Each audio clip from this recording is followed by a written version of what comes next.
senjata kalian pada waktu Malhamatul Kubra adalah pedang, panah dan menunggangi kuda.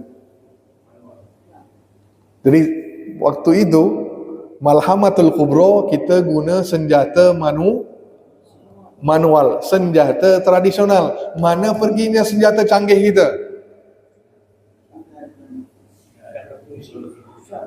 Nah, berkarat dia. Kenapa berkarat dia? Baik, ada dua pendapat.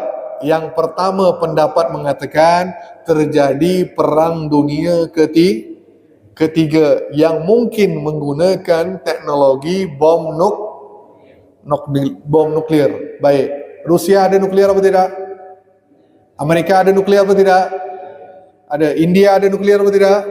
Pakistan ada apa tidak? Terus Iran ada apa tidak? Indonesia ada apa tidak? Meriam buluh adalah kali. Meriam yang pakai di alun Kapuas tu adalah kali ya.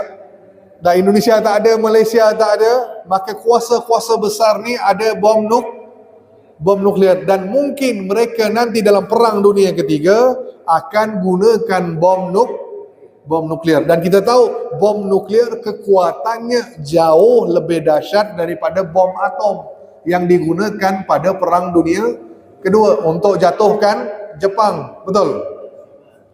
Mereka bom di Nagasaki, Hiroshima itu dengan bom atom, kekuatan yang hancurkan seluruh kota itu lebih 100 kali lipat kekuatan nuklir, jauh lebih dahsyat.